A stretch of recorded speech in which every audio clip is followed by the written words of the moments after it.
Hello again. Welcome back. I am Mickey. I am not your mama's minister.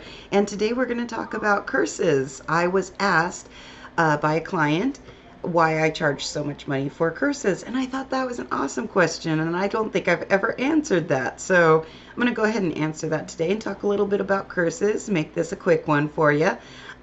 So let me first tell you a story. So, a long time ago in a galaxy far away, I swear it was. Okay, it wasn't. And a friend of mine, okay, it wasn't really a friend of mine, it was me. This was many, many years ago. I was very young. And so I had this boss. This boss was a complete douchebag, complete fucking douchebag. Oh my gosh. But he wasn't evil, he was just a douchebag boss. And he, got into the whole power struggle and so forth and so on. And you get a little bit of power sometimes and you kind of go a little bit batty sometimes, and it happens. We're human. And so one day he just pushed me too far, and I'm driving home and I'm sobbing, I'm crying, and I'm throwing a fit, and I'm shaking the steering wheel, and I'm crying, and I'm pounding on the steering wheel, and I'm screaming at the top of my lungs, and no music is making me feel better, and I'm thinking about it, and I'm just not feeling better because I'm so pissed off at him. And there we go. I'm pissed off at him. And so I got home and I tossed off all my clothes. I'm like, I'm going to go back to the basics. I'm just going to tear this guy a new one. And so I went ahead and laid a curse. And he got very sick. The next day I showed back up to work and he was in intensive care. And I was just like, wow.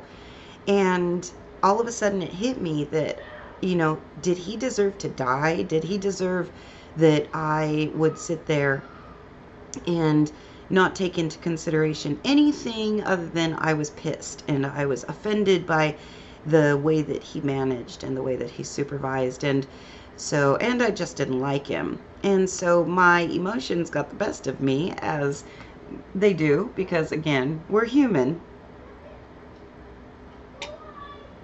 And uh so I sat there and I thought about it, and ever since then I have made a conscious effort to think before I lay any curses. And so it has taken me to a place where through the years I've realized that there are a lot of different other ways to handle a situation than immediately jumping into a curse. Now, um, that is not to say that I don't think that I think that curses are bad. People have asked me before, don't you think that curses are bad? Don't you think that there shouldn't be a reason that you lay a curse? That's not true. I don't believe that at all. Um, the mystical world is the natural world, and nature is both destructive and creative, and it's the same way with the mystical world and the spiritual world. And there is a place for curses, but that place is after a lot of thought. And so that is the answer to my question, is that is why I charge so much, is because first of all, it's a lot of energy, and it's a lot of negative energy. Second, it's a lot of energy to remove a curse or to reverse a curse. And so putting those things in there. And then also, um, I want the client to think, or the practitioner, to think about it, to actually put a lot of thought into it.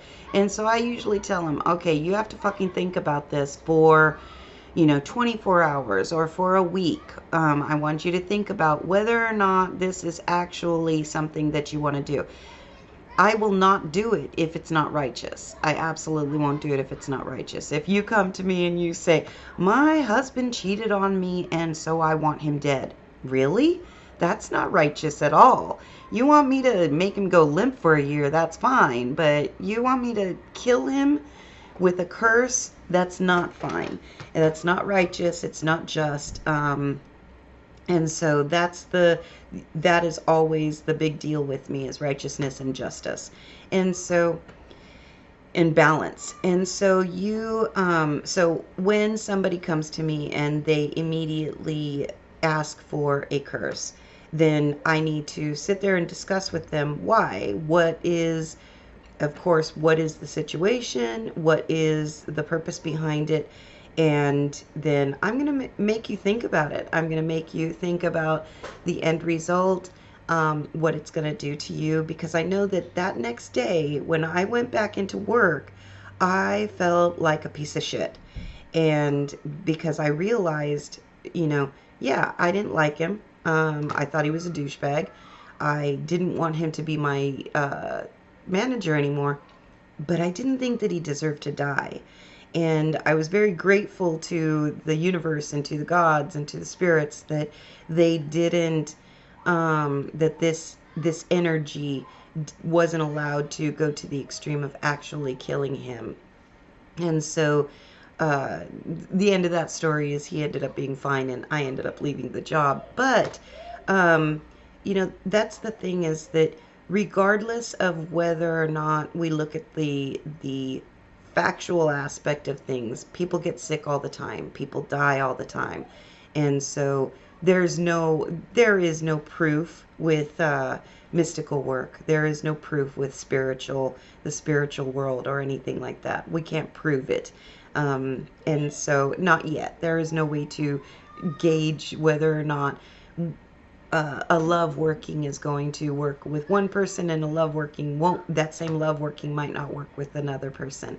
And so you always need to make sure that you recognize that when you are laying a curse, that the end result may not be connected to the curse that you laid, or the curse that I laid for you.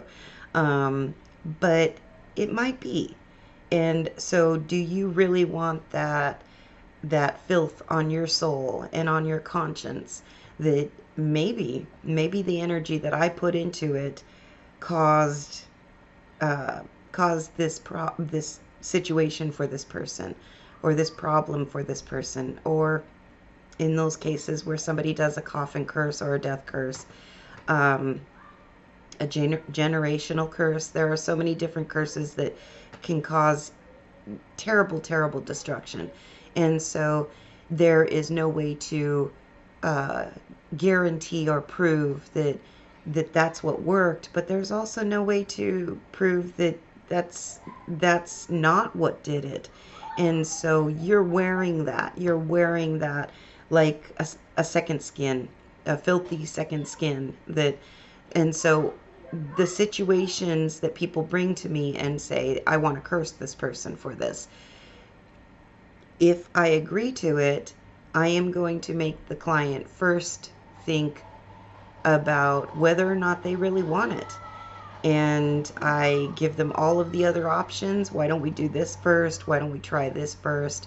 Um, and so that's that. I mean, I'm not going to sit here and tell you not to lay curses, and not to hire me to lay a curse. I will tell you that it's going to be a process, because I'm not just going to jump right in and say, woohoo! I have seen them work, and I have seen the results, and they're not pleasant. And sometimes they're deserved, and sometimes they're not. And more often than not, they are not deserved. And so that's the thing. Now, I want to add a little kind of add on to a PS to the whole topic of curses. A number of people have come to me throughout the last 30 years that I've been a professional practitioner, and told me that, oh, so and so wants to charge me $500 to take this curse off. Says that I've got a curse on me. You've run it. I'm sure that some of you have run into those people. I sense a dark energy around you. I think somebody's laid a curse on you, and it's going to cost this much to take it off. It's a long process. It is a long process to take it off, but it's not an expensive process. And so the thing about the removal of curses is that you need to remember that, sorry, there are neighbor kids outside, but you need to remember that if somebody is sitting there telling you that you are surrounded by a dark energy, we're all surrounded by dark energy, just like we're all surrounded by light energy. And but if somebody tells you that a curse has been laid on you, then you really need to stop and think about it, because does it even make sense? Is there somebody that hates you so much that they were willing to put a curse on you? Sometimes curses are um, incidental or accidental, and it's just the negative energy that somebody has put on you because either you've done them wrong or they feel like you've done them wrong. But regardless uh, of how the curse has come about, if there is a curse on you, remember not to be conned. There are a number of different ways, number of different spell work, mystical work, mojos, and prayers that do remove curses, and they aren't $1,000, $500, $300. And so you need to make sure that you do your research. There are ones that you can do at home on your own and just pay for the products, and so, or the tools that you're going to need to do it. And so just remember to use some common sense, because if there is one thing that the divine definitely wants us to constantly be doing, and that is thinking, and thinking for ourselves. And I think that's it for today, having to do with curses. And I fucking love you, and um, have a blessed evening, and I will talk to you soon. And many blessings.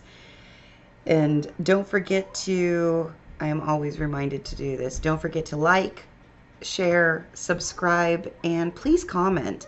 I love to hear your comments, whether you disagree or agree, and I love to hear your ideas, and I love to hear your stories, and of course I love to get your questions, because then of course when you send me your questions, then I can answer them on camera, and you do know how much I love being on camera. All right, I will talk to you soon.